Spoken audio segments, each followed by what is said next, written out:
네, 안녕하세요. 이번에 제4의 공간이라는 책을 저술하게 된 주식기사 이볼루션의 조현민이라고 합니다. 팬데믹이 있었을 때였거든요. 온 가족이 집에만 머물러 있어야 했고 활동에 제약이 있었던 시기였는데요. 그때 공간의 제약을 크게 느꼈던 시기였어서 그런지 어느 날 지하철장에서 제가 전기차 안에서 조용히 혼자 앉아서 음악을 듣고 있는데 이때 약간 나만의 공간이라는 느낌? 안락한 공간이고 아지트 같다라는 생각이 그때 처음 들었던 것 같아요. 그때 이거는 단순한 이동수단이 아니라 내가 온전히 느낄 수 있는, 존재할 수 있는 하나의 공간으로 그때 당시 느껴졌던 것 같습니다.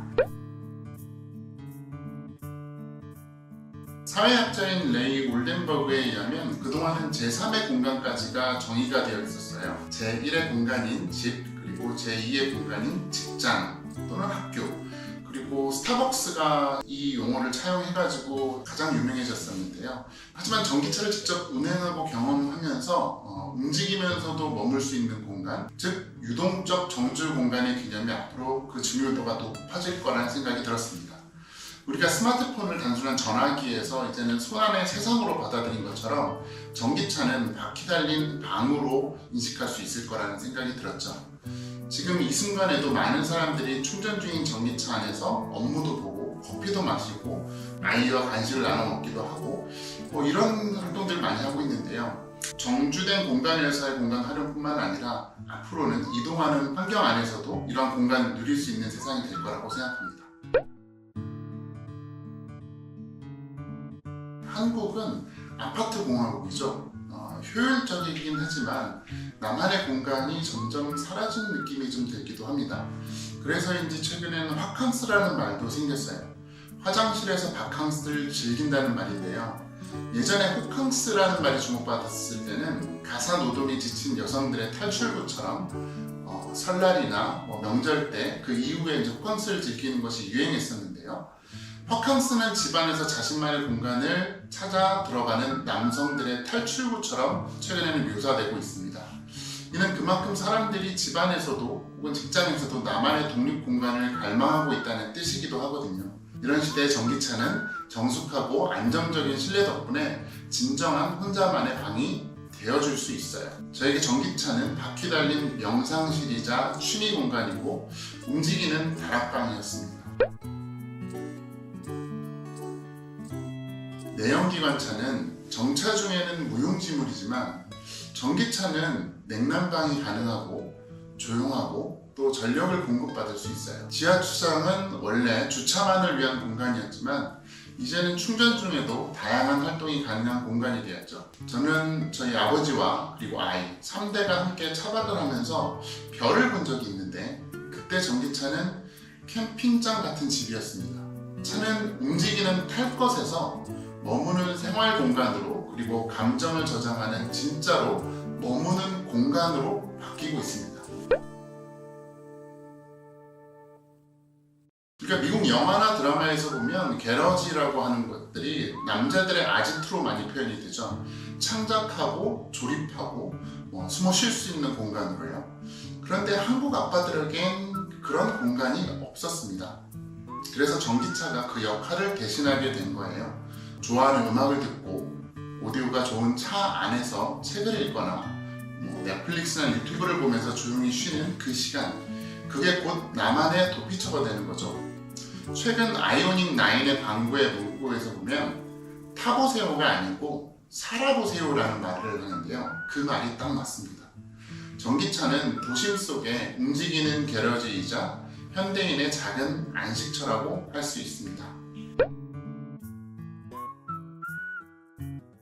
동급의 기존 내연기관차와 비교를 하면 전기차가 당연히 비싸다고 할 수밖에 없어요. 하지만 조금 관점을 달리해보면 어떨까요?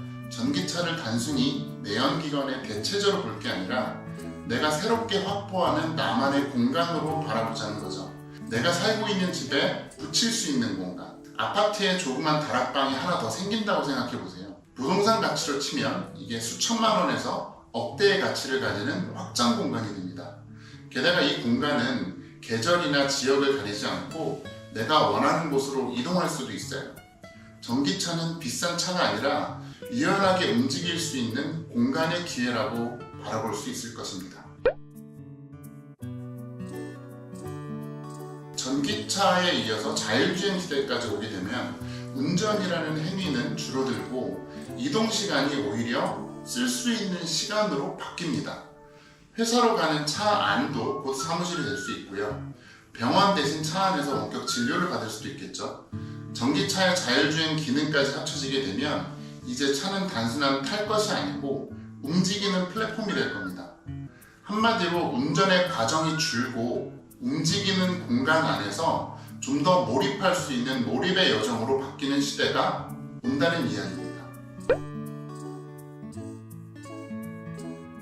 문제의 본질은 기술이나 인프라가 아닙니다. 바로 공간을 함께 쓸 줄 아는 감각. 저는 이걸 공간 문해력이라고 표현하는데요.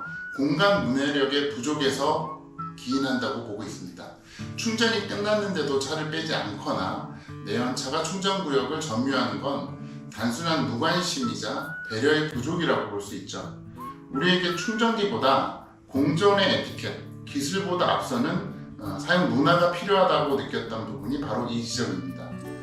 공간 문해력은 단순한 매너를 넘어서 함께 사는 시대의 새로운 인프라가 되어야 된다고 생각합니다. 기술의 발전, 인프라 확충, 정책적 지원 모두 다 중요하지만 가장 먼저 바뀌어야 할 건 공간을 인식하는 방식입니다. 우리는 전기차를 어디에 둘까보다 이 공간을 어떻게 살아갈 것인가를 먼저 고민해야 되지 않을까 생각합니다. 스마트폰이 정보와 일상을 바꿨듯이 전기차는 공간과 시간의 사용법을 바꿀 것이라고 예상됩니다. 그 변화는 하드웨어보다 소프트웨어, 즉 삶의 태도와 문화에서 시작되지 않을까요?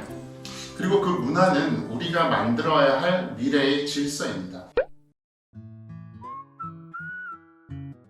제4의 공간은 전기차에 대한 기술적인 안내서가 아니라 당신이 어떻게 살고 싶은지를 묻는 조금은 철학적인 제안서가 될 수 있을 것입니다. 이 책은 공간의 관점에서 삶을 다시 생각하게 만드는 스위치를 켜주는 작업이자 나는 어디에서 어떤 방식으로 존재하고 싶은가에 대한 질문을 던지는 여정이라고 생각합니다. 앞으로 다가올 전기차 시대에는 기술보다도 공간을 어떻게 바라보느냐에 따라 완전히 다른 삶을 만들어낼 수 있을 거라고 생각합니다. 그 새로운 삶의 초대장이 바로 제4의 공간입니다.